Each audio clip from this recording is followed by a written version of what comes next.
Hello, America. This is Julia from Overcrown. Hey, this is Sam from Anagnosis. Hey guys, what's up? It's Murphy from Warcurse.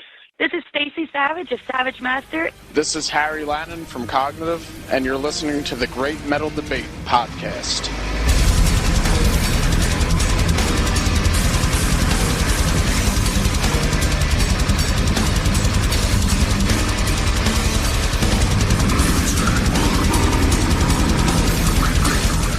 Welcome to the podcast, Great Metal Debate listeners. We're back and excited to be joined by another couple of incredible metal artists. Tonight we have Will Smith and Sam Smith of Technical Death Metalers Artificial Brain. Thanks so much for joining us on the Great Metal Debate podcast. Thanks for having us. Thanks a lot. So I'm talking with you outside Exit Inn here in Nashville, Tennessee, a place that I've seen a number of shows. Have you guys played Nashville before? No, this is our first time. First time in Nashville. Loving it. You guys have been all across the eastern U.S. the past week or so with the guys in Cognitive. How have those dates gone? Very well. Very well. Yeah, the turnouts have been great. There's been a lot of great local bands supporting on the bills. It's been a really good tour. Definitely going to feel good when we come home. Yep. Selling merch. Things have been going great. Good crowds?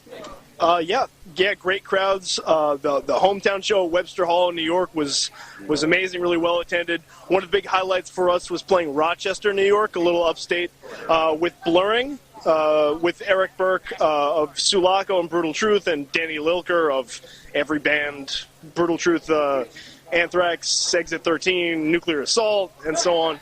That was a Monday night. It was totally packed at the Bug Jar. Really amazing. Yeah, even the Monday night show was very well attended. Monday night show was a banger. It's been a good tour. In the middle of January, nonetheless. Yeah, in Rochester. Yeah, believe it or not, the weather in Rochester that Monday wasn't so much different from this weather here. We were walking around T-shirts, so we picked a mild week to go away in January. Now, for those who are unaware of Artificial Brain, can you give us a little insight into what fans can expect for you guys musically listening to your music, as well as if they catch you live on stage? Well, a lot of people use the buzzwords, dissonant, technical, space, death metal, all those sort of things. Guttural vocals and blast beats. That's the type of music we play, man. Most people know about it, and you're either going to like it or not. Live, we pride ourselves in just giving people the best show possible, whether it's 5 people in the audience or 500. You know what I mean? You're going to get Artificial Brain, and we work very hard to do that. We appreciate anyone who comes out. We've had a range of so-called extreme metal bands on our podcast, brutal death, black metal, technical death metal. Do you guys have a preference as far as the type of bands and music that you all like to share the bill with, or does it really not matter, and as far as the bands you share the stage with? I think we're comfortable sharing the stage with bands of all kinds. We've played with black metal bands and technical death metal bands, slam bands, whatever, and the crowds seem pretty receptive to it because we're sort of a blend of different styles. We take a lot of influence from black metal, though no one would call us a black metal outfit. So I think those audiences can respond to us. And just last night, we played in Spartansburg, South Carolina at Ground Zero, and we had 3 punk bands opening up for us. Very, very different style band, but everybody got along. Everybody loved the music. The people who came for the metal bands were there for the punk bands. People who came for the punk bands stuck around for us. And because originally the bill was changed, and we weren't supposed to be on that show. So both bills just kind of mixed in, and it turned out to be a great night. We enjoyed them, they enjoyed us, and everybody had a great time. So that's interesting how bands can sometimes fit very well, even cross genre. I mean, I know some alternative metal bands who are incredibly well received just playing a bill with all other alternative rock artists. Yeah, sure. I mean, we played a Hopscotch Festival a couple of years ago in North Carolina, and that festival, it was like sort of a South by Southwest thing where there are a lot of different venues and music of all different styles. And even on that show, we were playing with Power Trip, who were like a thrash metal band, and Ken Mode, who are really almost more of a noise rock thing. And we had a lot of fun watching that stuff. I mean, we all love Ken Mode in particular, and I think the fans, really into it too. Yeah, it was a great bill, and at shows like that too, it's also fun for us to kind of feel like we're representing representing death metal in a way, and the other bands are kind of representing what they do. And and going to shows like that when you see a mixed bill, you don't really get bored easily. So but we also love to share the bill with our local hometown death metal bands and everything. It's every show is different. You just got to make sure that you're ready for it and that we represent Artificial Brain the best way we can, and it's going to be a good show. Enjoy the type of music you do, but also not keeping it limited to that. Yeah. We you got to have open minds. Yeah. Now, the band's first full-length album was Labyrinth Constellation back in 2014, but the group has been together and released music prior to that. Can you speak to kind of that history and your origins? Sure, yeah. We've been around since 2009, I think. Our first demo came out, I believe, in 2011. And we recorded with Elliot Bayless. That was just a 3-song demo. A couple of years later, we recorded a 2-song demo, also with Elliot Bayless. And then after that, we recorded Labyrinth Constellation. Now, we just finished recording Infrared Horizon, which is going to be our second full-length record. It's coming out in spring 2017 through Profound Lore Records again. Yeah, we just got all the artwork finalized for that. We're really excited for people to hear it. And we're playing, a bunch of material from that record on this tour, too. I was going to ask about playing music off an upcoming unreleased album. How do you make the choice about that when you have some fans who know your work and may not be as familiar? How do you mix up the set list to kind of milk in some new material without ostracizing the fans? Well, I think, to be honest with you, man, I think we did a good job of that this tour, and it wasn't easy. The set list we made today reflects 3 songs from the upcoming album. And then I don't want to give away any secrets, but we do plenty of older material as well from more than one older release. So we kind of give people a taste of the new album, and then we just break into a bunch of older stuff that we've gotten feedback over the years, songs that people like and songs that go over well live. So we try to balance it out, and we do take into consideration. Everybody's being loud over here. We got an interview over here. Come on. All right. But yeah, we take into consideration people want to hear a taste of the new stuff, and also. Hear some of the classics and things like that. Well, going back to that 2014 release, Labyrinth Constellation, what did the release of that album do for the band? Oh, it was amazing. Way more than we expected. Off the back of that album, we got to tour first with Geigen and Piron. We did a U.S. tour with Geigen and Piron. And then after that, we toured with the Black Dahlia Murder, Goat Horror, Entheos, and Iron Reagan. That was December 2015.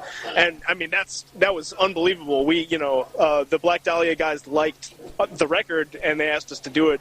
We didn't have a high enough profile to be doing, that kind of a tour. So it was really amazing. Not to mention that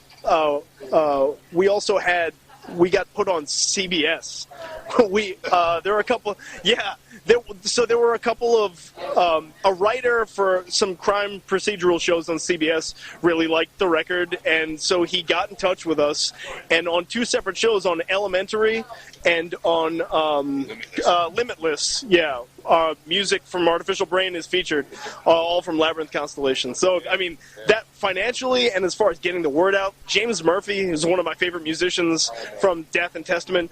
Disincarnate, yeah. He's a legend, yeah. I can't tell you how many bands I've interviewed have talked about him, not only what a great artist he is, but helping them out in particular. Sure, so he was on one of the first metal records I got to, Spiritual Healing, and so he got in touch with us on Facebook saying that he had heard us on this show, Limitless. and I freaked out. It's just amazing that we got that opportunity. I've had a chance to read some of your lyrics, and you all have a lot of interesting lyrical themes on the album Labyrinth Constellation. Who writes the lyrics, and at what point do those lyrics get meshed in with the instruments? I write all the lyrics. Usually I have an instrumental that these guys have worked on and kind of solidified, more or less to the point where it's going to be the structure of the song, and then I'll go over some concepts. But I for this record, I wrote a lot of the words and the phrases and things to the rhythm of the music and to the riffs, whereas for some of our older material, I had existing lyrics that I kind of tried to structure into the songs.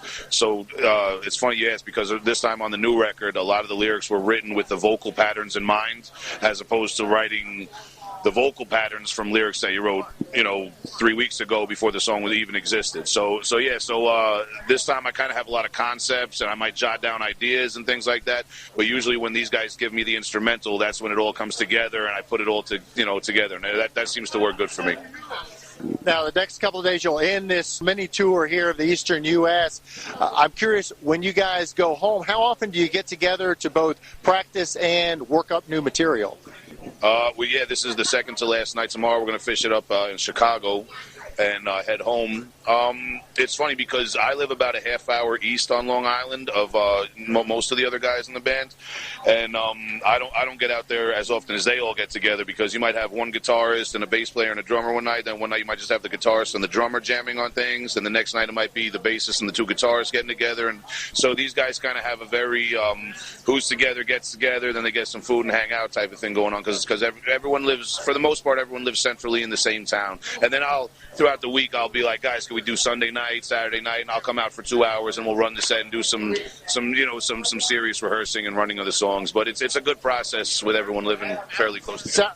Sounds like it's not too structured, but you guys make it work. Is that fair? Yeah, I think that's right. I mean, Dan writes he's one of the guitar players. He writes most of the music. He's also in a band called Revocation, right? So he's touring a lot of the year, and he also writes in bursts, kind of. So we don't really force it by having writing sessions when he's not feeling inspired or none of us are feeling inspired. We just try to rehearse as much as we can when everyone's around. When Dan's not around, we have another guitar player named Oleg who comes around. He toured with us on the Piron tour, and so we just try to rehearse as much as possible and kind of see what happens. But yeah, so it's pretty not structured because we all lead hectic lives. I'm in another band, and Oleg works a lot, Will works a lot, so it's we try to make it work. I hear the music starting to crank up inside, so let you guys go. But final question, how can fans who want to support this band, Artificial Brain, purchase music and merchandise? Well, nowadays it's pretty easy with the internet, man. You can go to profoundlorecords.com. That's our label, and you could also check us out on Facebook and check out Profound Lore Records on Facebook, and that'll give you any of the updates as soon as the album comes out, as soon as any new merchandise or tour dates are announced.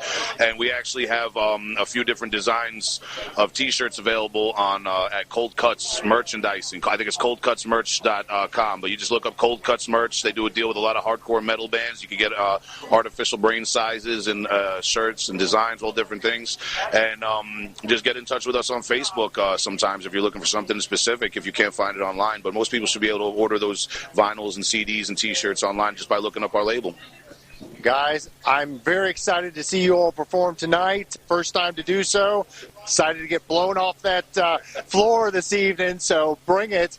And I want to encourage our listeners to look for you guys touring in the coming year. Look for that new album. Remind us of the name once again. It's Infrared Horizon. Coming out approximately spring 2017. That's all I can say right now. Yeah. Before it gets too hot out, you should have that album. We'll look for that. And guys, thanks so much, and we'll see you again on the road. All right, thanks a lot. Thank you very much for the support. We appreciate it. Cheers.